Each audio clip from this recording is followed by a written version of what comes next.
Hello, everyone, and welcome back to another episode of I Like to Read with me, your host, Rachel Polanski. What's up? How y'all doing? I believe that this episode is going to come out in February, which is the second month of the year, which is crazy to even think about. But let's just go ahead and dive right into the episode. None of this fluff that we need to talk about in advance. But a little before we get into the books, as always, we're going to do the I Like to Watch corner because TV has been thriving. So what have I been watching recently? The first thing that I've been watching that I absolutely love is Peacemaker on HBO Max. Did not expect to love it that much. One, because if I had to choose a superhero faction to go with, I would, have to choose Marvel over DC just based on the most recent 10 to 15 years of what's been put out. However, I did enjoy the Suicide Squad movie that came out recently in the past year or two. Time is amorphous, which set up the John Cena Peacemaker character. And as you might know, we have been into watching lots of WWE, old footage and documentaries and fun stuff. So it's been especially nice to sort of connect the John Cena WWE character with the Peacemaker character. Almost seems like it was tailor-made for him. It is written and directed by James Gunn, who did Guardians of the Galaxy, which I find fun. I do find them a little bit too gratuitous and jukeboxy. But Peacemaker combines 80s glam hair metal with snarky, almost Deadpool humor. I've seen it compared to that, but I would say it's still a little bit more grounded in reality as much as a superhero show can be. It's also dropping weekly, which really gives me the time to marinate in it and fully watch it and be present. I try to stay off my phone and Kindle during that show.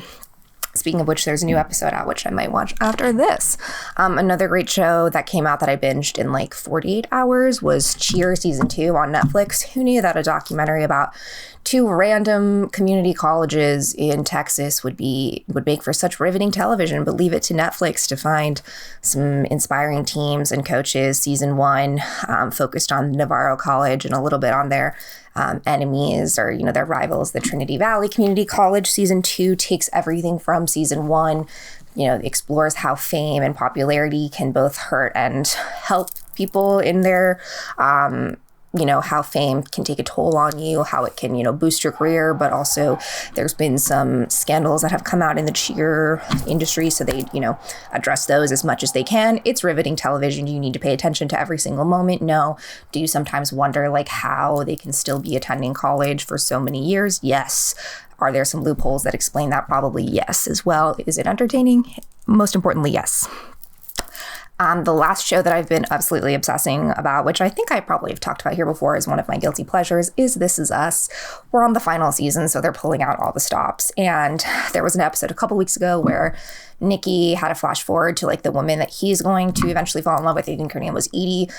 That moment really got me. I mean, I know it's cheesy, but man, and I know it's calculated to pull our heartstrings in all the most benefiting ways, but they got it right. And Mandy Moore is a fantastic actor with such range of playing older Rebecca who's going through Alzheimer's and younger Rebecca, Milo Ventimiglia, whatever his name is, I butcher name pronunciation. So all of it's fantastic. Is it cheesy? Yes. Is it my guilty pleasure? Yes. And then the last thing that I have been watching and want to talk about is we saw the latest Scream movie in theaters. I don't know if this is an interesting one. I love the original Scream movie. I think it's revolutionary, sort of really the capstone of the ushering in the meta horror genre. And yes, I've seen Scream 2, 3, and 4. Of course, I've seen the original one the most. So I knew that while they were sort of bringing back the legacy characters and focusing on, it's not a reboot, it's sort of a requel where we're having a sequel-ish element, but we're also rebooting the original. It was really great to see it in theaters. All that being said, to see those legacy characters like David Arquette and Courtney Cox and Neve Campbell. But I liked it a lot. I just don't think anything can be the original Scream. Were there fun little Easter eggs and nods to Wes Craven and homages to the original? Of course. I just kind of felt nothing can be the original. And since that came out, there's been a lot of pieces revisiting the original. And I just read an interview with Skeet Ulrich and Matthew Lillard, and Stu and Billy are just, they're so iconic that it's really hard to top them. And Sydney is just the ultimate final girl. And while you do root for the girls in the movie and they do have more depth and dimension than most women in horror films, they're just not Sydney. So, but it was just also nice to see it in the theater and eat some popcorn and experience all that. But today we're here to talk about books, and there have been so many books that I've been reading. I've just had, fortunately, like a little bit more downtime, so I've just been spending it reading. The library books have been flowing like wine, like from the god Dionysus. What? Our first book that I'm going to be talking about today is Olga Dies Dreaming by Xochitl Gomez. And I looked up how to pronounce that because I knew I would butcher it, and I probably still did. So I'm sorry if you're listening to it. This is a debut novel that reads with the confidence of someone who just has a mastery of the page, knows what they're writing, commands their story, goes big, strives for it just reads like someone who has a command of the literary world and page in a way that you wouldn't expect from a debut author. So our main character, Olga, she is an older, quote unquote, older woman in her late 30s, early 40s in the Puerto Rican American community. She is like the number one wedding planner and event planner, which, while it pays the bills, is not exactly what the career that her family had envisioned for her. They view it as sort of petty. So she is immediately introduced as this woman who, has this outward and inward struggle with like wanting to maintain her career and wanting to achieve her personal goals while also wanting to achieve her financial goals, and is facing the expectations that society and her family puts on her. And then it turns out that not only, is her family slightly disappointed in that choice of career, but there's also a plot that is introduced where it turns out that her mother was part of this rebellious factor in Puerto Rico, designed to sort of like, there's a lot of commentary on wealthier, or specifically, white Americans coming into Puerto Rico and trying to displace the natives, particularly with a energy crisis that I don't want to spoil too much about in this. But it's also, it sets the stage where, while our main characters are in New York City, they do spend some time in Puerto Rico and actually go there. And of course, Puerto Rico looms over as a setting throughout the entire book. It just sort of deals with, a take on the American dream, a take on what it's like to grow up in a country that is supposed to be yours but doesn't really feel like it, and you spend every moment trying to fight for that. There's a little bit of a thrillery element in it with the rebellious factor subplot. I don't want to get too much into that, but really it's just an exploration of Olga and her brother. We get his perspective too, so their mother as well, through letters that she's written to them. So a really fascinating portrait of a family and a woman who I'm excited on the page. The woman, Olga herself, is cool, and so she also, I'm excited to see what comes next from her. Speaking of strong women, the next one was like, well, first, our next book, The School for Good Mothers by Jessamine Chan, another debut novel that just, again, had such a grip on its story and where it wanted to go and its dimensions that I really found myself just I could not put this one down. So this deals immediately I knew there was an enticing incident with I cannot speak. I knew there was an incident with our young mother, Frida, at the beginning that involves her daughter being taken away in a poor lapse in judgment, just because I read a little bit about the book. I didn't know too much about it, but that happens really quick. We are thrown in where Frida just, I can't imagine what it's like to be a young mother, especially a single young mother on my own, just trying to want to have an hour of peace in the day. And whether she intentionally means to or not, she leaves for coffee and leaves her young toddler at home. Naturally, the neighbors hear the screaming and crying. And while this may, in our reality, warrant the police called, maybe some CPS investigations, it does not warrant anything nearly as sort of dystopian, but very realistic, futuristic. There's a government test program that is, as this title implies, the School for Good Mothers, where, excuse me, I did that right in the middle of a sentence. Sorry, Jason. Where these mothers, for one reason or another, have been told that they are bad mothers, whether they leave their child alone for half an hour, let them walk home from school, very minute details that, in any other society would maybe warrant a slap on the wrist, if that. But here, these women are literally taken away from their children for a year with the notion that, they're going to be training and they're going to be at a school, and this is all to prepare them. But it very quickly becomes sort of it's like a reformatory camp almost, where it's while they're there by choice, it's basically, they have the choice, but if they leave, they can't ever see their children again. And the process to be back with their children is just so heartbreaking. While it's clear that Frida wants more than anything to be with her daughter, and that she loves her, the idea of what it means to be a good mother in society's eyes, again, playing with the notion of like who is a woman on the inside and who is a woman on the outside to society, you know, when faced with these impossible decisions, what would you do, especially these literally impossible, because it's kind of crazy to imagine a facility like this taking mothers away from their children. I mean, of course, I can see if a mother had an incident with a child and had to perhaps attend some parenting classes or anger management or whatever, I'm all for that. But being removed from your child when it's not in their best interest, it's just really heartbreaking. I don't want to give away too much more with the plot, with where it goes. But needless to say, while it didn't exactly go where I thought it would be, even though I could kind of tell where it was going, it didn't make it any less heartbreaking. So our next book is Wanderers by Chuck Wendig. Now, this is a big boy. This book is almost 800 pages. Immediately, it was sort of, compared to The Stand and Station 11, because this is a long post-apocalyptic pandemic novel. However, it was written before the COVID pandemic. And while, again, that's the sort of sweeping pandemic in the sense that this mysterious virus has taken over most of the country. And this time it turns out that they are sleepwalkers. All of a sudden, these people wake up and they are sleepwalking. Nothing can touch them. Nothing can harm them. They don't respond to anything. But it's just like this flock of people wandering, literally, you know, the wanderers. And then the people who watch them and keep over them are called the shepherds. Sounds easy on paper, but there's so many different types of characters that we meet naturally in these. You know, there's as Goodreads says, the decadent rock star, the deeply religious radio host, a disgraced scientist, and a teenage girl who may be the world's last hope.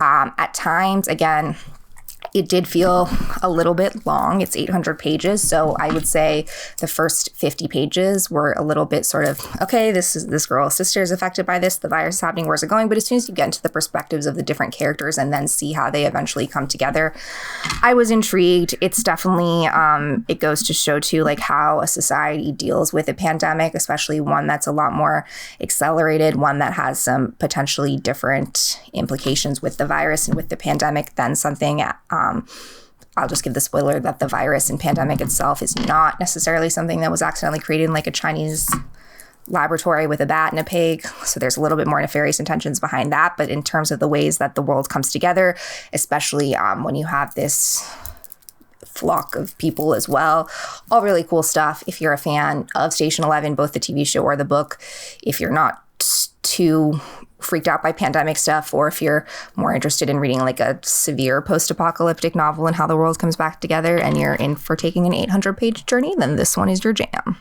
And by 800 pages, I mean long, but still definitely like fast-paced, and I read it in like a couple of days, so not too long. I mean, yes, long, but like it's not like the sort of 800 pages like War and Peace that you're like, this is difficult to get through, and I haven't really read it, but maybe that's why. Next, we have I Came All This Way to Meet You, Writing Myself Home by Jami Attenberg. I've read a couple of books by Jami Attenberg. I've read All This Could Be Yours, which, speaking of sweeping family novels, not a pandemic novel, but definitely one of those, like, we've got the dysfunctional families, we've got the patriarch who's dying, we've got questionable wealth and money, but just like sort of an A24 indie film that just, it works though. It's despite all that sounding derivative and packaged, it's not at all. So this is actually a memoir and essays, as the title says, Writing Myself Home. She's written quite a few books, and her history with writing and her identification with being an author and connection to the words is all explored throughout this novel. She's literally described as a master of modern fiction and the poet laureate of difficult families. She was raised by a traveling salesman father, so grew up in this sort of kind of unstable home to begin with. That also led her to have this sense of traveling and wanderlust. She's just a really fantastic writer. Whether or not you've read any of her books, I just felt like so many of the things that she was talking about and writing like really resonated deeply in my soul. You know, whether that's talking about book tours and an experience of traveling where like she was traveling so much that she literally like the anxiety that she felt and the dependency on traveling as like part of her everyday life is really, as a homebody, was like very harrowing. I mean, there's a lot of different stuff, not just about her own personal exploration as an author, as a writer, as an artist, but also just anybody who has struggled with their passion and something that they know is sort of their purpose, but has become commodified, as most things are wont to do, so automatically puts her in the public eye.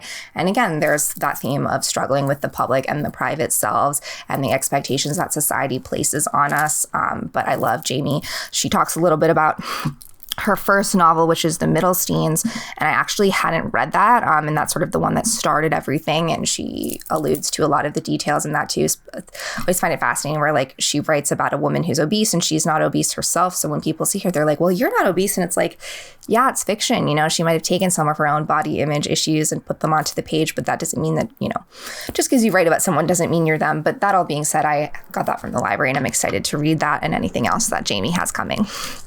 And last but not least, we have A Flicker in the Dark by Stacy Willingham. Our main character, Chloe Davis, is the daughter of a serial killer. She has tried her best to escape that. She grew up in a small town in Louisiana, and the father, who was loving and kind that she grew up with, when a bunch of young girls went missing in her teen years, it turns out that actually because of a discovery that she made herself and sort of an unlikely investigation, that she helped put her father behind bars. And while she's struggling to, she's in a new relationship in the present day, she's struggling to come to terms with all of that, girls go missing again. So there's her past coming up to haunt her. So all of that kind of feels like been there, done that. But there's this sort of eerie unease that you can tell, like, Chloe is fighting so hard to just maintain a life and move forward and put all that behind her. But how can you when it's, you know, it's not only affected her father, it affected her mother, it affected her brother, it affected everyone around her.